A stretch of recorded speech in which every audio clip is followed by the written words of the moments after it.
Saya ingin bercerita tentang kisah anak saya yang memiliki penyakit jantung bocor. Jadi bilik kiri jantungnya itu bocor. Bocornya seberapa, dokter nggak mau ngasih tahu, dan pokoknya divonis harus operasi. Awal mulanya emang panas badannya, tapi saya ke dokter tuh sembuh. Terus begitu tanggal 4 Juli 2006 kondisinya drop lemah gitu. Terus kondisi badan itu sendiri drop sampai berat badannya turun sampai 10 kilo. Terus awal Agustus masih bisa sekolah, tapi semakin lama semakin drop lagi. Jadi seperti nggak memiliki tenaga gitu, jalan cepet capek, lelah, letih. Terus ketahuannya penyakit itu sendiri sewaktu tanggal 21 Agustus saya bawa ke rumah sakit Hatria di Pancoran, ke dokter spesialis anak Dr. Hesti, diperiksa, dikasih tahu kalau jantungnya memiliki kelainan yaitu bocor. Tanggal 22 Agustus harus dilakukan ronsen kembali, terus tes asto, ambil darah. Tanggal 23 bisa nggak bisa harus masuk rumah sakit untuk opnam, untuk menjalani perawatan.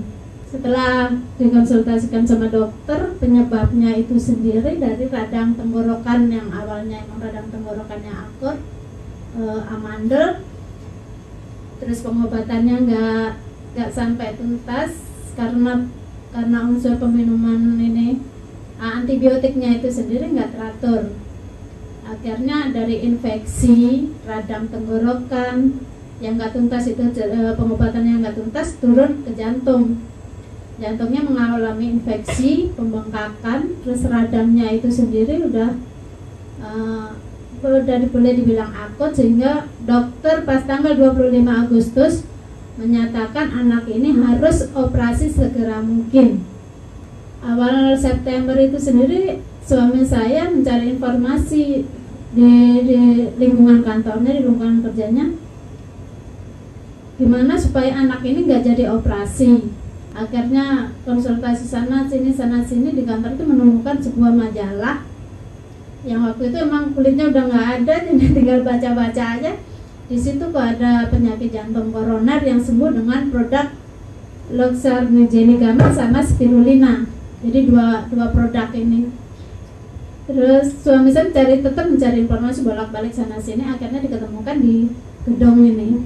Nah, kita disuruh suami saya untuk beli ini spirulina sama jeligamat. Waktu itu masih awal September. Awal September itu mungkin sekitar 1 minggu di rumah sakit ya. 1 minggu di rumah sakit kita langsung kita diperkenalkan dengan produk dua ini, spirulina sama jeligamat.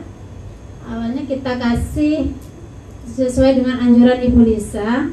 3 hari pertama kita kasih jeligamatnya 2 kali sendok makan, terus spirulinanya 2 kali 3, pagi sama malam. Jadi kita kasih begitu 3 hari pertama, kita kasih perkembangannya, kita kelihatan dari cara dia tidur, terus ini geraknya, kencingnya kok semakin bagus dari hasil yang sebelum kita kasih produk ini. Akhirnya sesuai anjuran juga, setelah 3 hari pertama konsumsi ini kita tingkatkan dosisnya.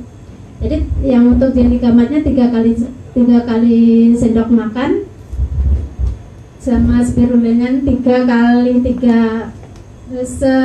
Selama sekitar 2 minggu konsumsi 2 produk ini hasilnya bagus.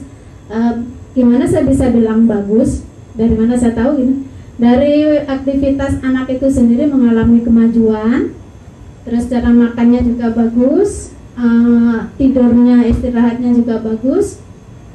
Leukositnya turun drastis, dari 1 minggu konsumsi ini bisa turun sampai 5. Awalnya leukosit itu dari 23.000 hingga turun jadi 15. Dari 15 berarti turun 8.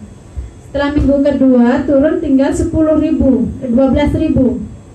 itu 2 minggu konsumsi ini. Dari 23 hingga 12 itu udah mendekati normal. 3 hari kemudian menjelang pulang dari rumah sakit tanggal 14 September itu tinggal 10,2.